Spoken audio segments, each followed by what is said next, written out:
टेनोमिक्स के फाउंडर सुशील कीड़े जुड़े हैं, उनसे समझते हैं कि इस तेज़ी को वो किस तरह से देख रहे हैं। Sushil ji, good morning. Good. तो ट्रम्प साहब तो पैनिक कर गए। लगता है अपनी खुद की बॉन्ड मार्केट को देख के उनको लगा कि अब यहीं पर रुक जाएं वरना दिक्कत बढ़ जाएगी। ग्लोबल मार्केट में जोश है इस समय, कब तक टिकेगा ये जोश? अनुज, आपकी आवाज क्लियर नहीं आ पाई, कृपया दोबारा से ब्रीफ में बोलने की। मैं कह रहा हूँ कि ट्रम्प साहब लगता है पैनिक कर गए अपनी मार्केट का रिएक्शन देख के, बॉन्ड मार्केट का और ग्लोबल मार्केट की। अब अच्छी खासी एक इस समय रिलीफ रैली चल रही है, इसमें करें क्या अब? नहीं, मुझे नहीं लगता है कि कोई ट्रम्प को पैनिक हुआ है। देखिए, साइबर रैटलिंग जो है ना, ये हिस्सा है खेल का कि आ, सारी बात एक साथ नहीं कही जाती। जो कहा जाता है वो किया नहीं जाता, जो किया जाता है वो जो जो कहा जाता है वो किया नहीं जाता है। ये जो जो निगोशिएशंस इनकी चल रही हैं, इसमें मुझे नहीं लगता है कि कोई ऐसी पैनिक की है इन्होंने। देखिए, बॉन्ड यील्ड्स जिस तरह से राइज कर गई थी, एक फ्लैश इन द पैन था कि जो भी साइबर रैटलिंग चाइना को करनी थी। अगर मैं आपको चार्ट दिखा के इस पे बात करता हूं तो तो आपको मैं कन्विंस कर पाऊंगा कि यहाँ से बॉन्ड यील्ड्स बहुत ज्यादा नीचे जाने वाली है। पीसीआर क्या का चार्ट दिखा पाएंगे आप?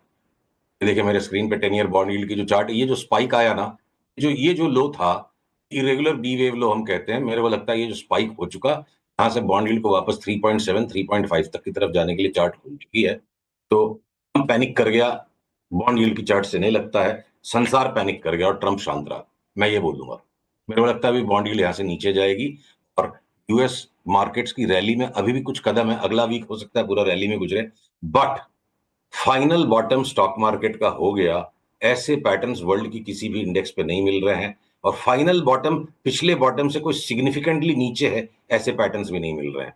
तो सारांश ये कि एक बार रैली है, जिस रैली में हो सकता है हमारी निफ्टी 24,200 जाके 1,000 पॉइंट गिरे और फिर वापस 25,000 तक जाए, पर हम फाइनल लो को दोबारा रीटेस्ट करने के लिए लौट के आ सकते हैं। वो भय खबरों में भी और चार्ट्स के पैटर्न में, दोनों में बना हुआ है और जस्टिफाइड है। के significant damage below the low seen recently, ये संभावना नहीं दिखती है। और इमीडिएटली यहां से कोई बुल रन शुरू हो गया, ये भी संभावना नहीं दिखती है। एक बार तगड़ा बुलिश रिबाउंड चल रहा है। ट्रेड क्या है अब इस समय निफ्टी में सुशील जी? क्योंकि at the end of the day it boils down to that कि निफ्टी में अब ट्रेड क्या करना है। इस रैली को शॉर्ट करना है या फिर बाय करना है? क्या अप्रोच होगी? देखिए, हर रोज हर घंटे नया ट्रेड ढूंढना मेरी विवशता नहीं है। तो मैं जहां मुझे शांति का सौदा मिल पाएगा, अलग अलग जगह में अलग काम करूंगा।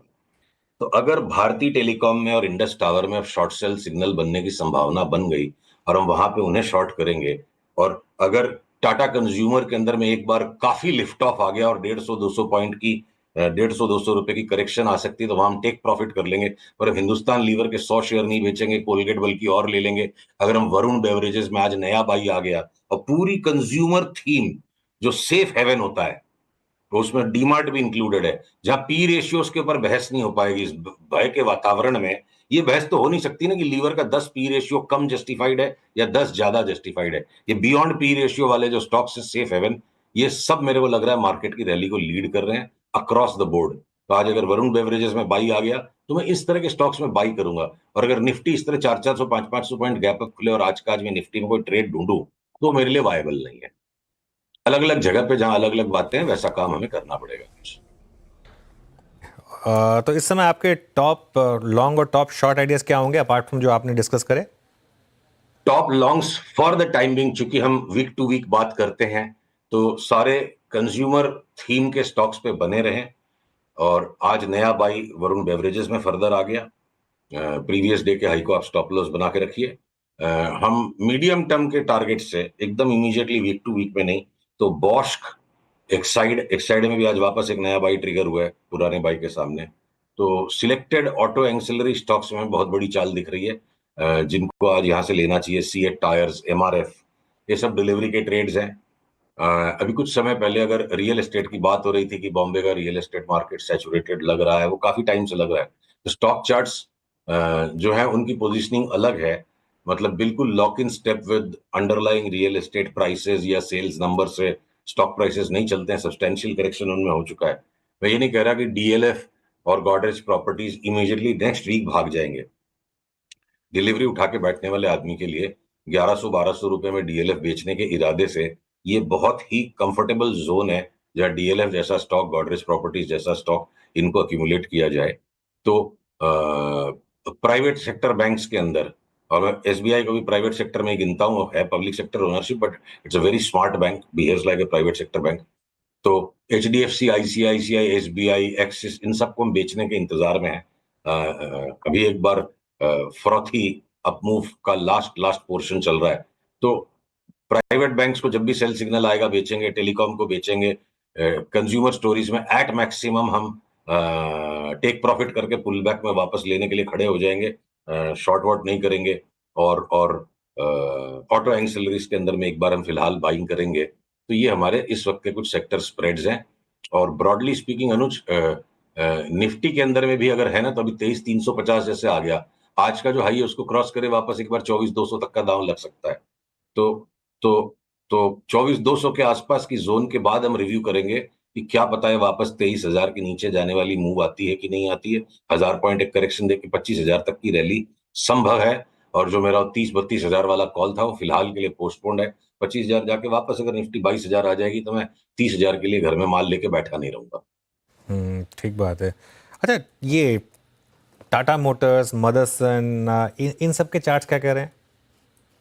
देखिए, 10 में से 9 चार्ट्स ऐसे हैं कि लेने वाले को कष्ट होगा और बेचने वाले की मौत हो जाएगी। मैं थोड़े स्ट्रांग वर्ड्स यूज कर रहा हूं।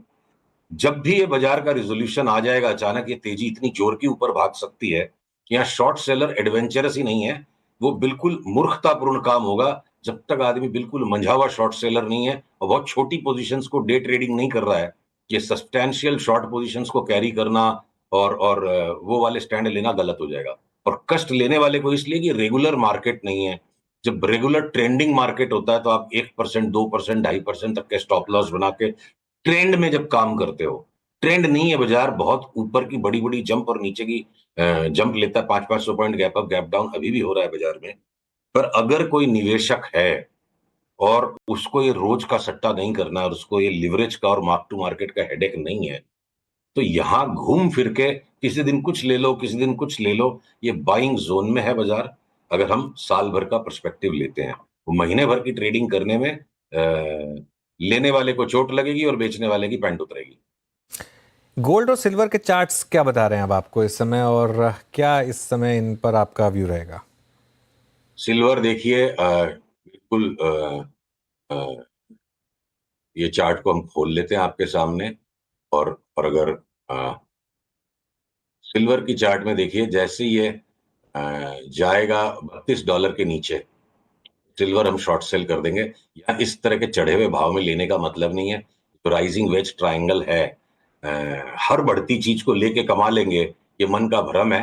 बड़े ट्रेंड को पकड़ना पड़ेगा और ये खाली एक इंटरिम रैली है जिसमें बड़ा डेंजरस फ्लैग पैटर्न है। मौका के कारण से एक्सेप्शनल मूव हो गई तो 1% प्रोबेबिलिटी वाली, तो उसको तो कोई पकड़ नहीं सकता है।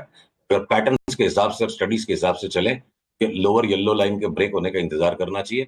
$32 के नीचे जाएगी तो वापस $26 की चाल सिल्वर में मिलनी चाहिए। नहीं मिलेगी तो छोड़ देंगे, मिलेगी तो पकड़ लेंगे।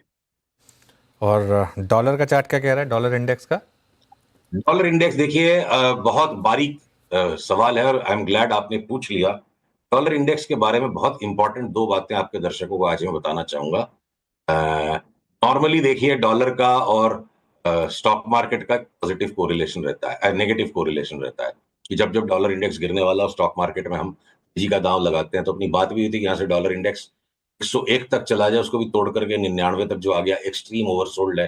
कोई भी एक इंटरिम रैली ये दे सकता है। चार्ट शायद स्क्रीन पे आपके आ नहीं रही है मेरी, पीसीआर हाँ दिखाएं तो।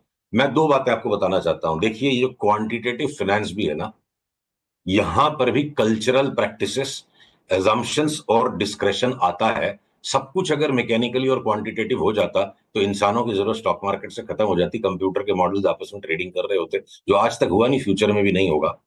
तो जजमेंट लेना पड़ता है।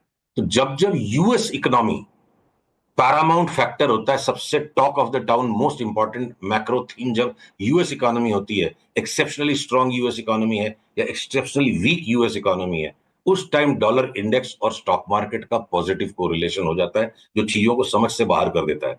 और अदरवाइज जब यूएस इकोनॉमी सेंटर पीस नहीं है पूरी मैक्रो डिस्कशन का and it is just one of the factors, उस टाइम इन दोनों का नेगेटिव कोरिलेशन चलता है।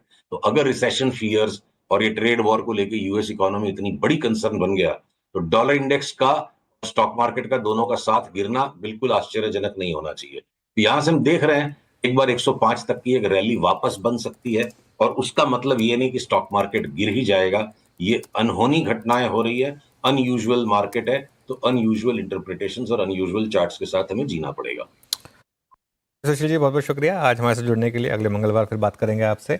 अभी के लिए इस शो को यहीं समेटेंगे एक छोटे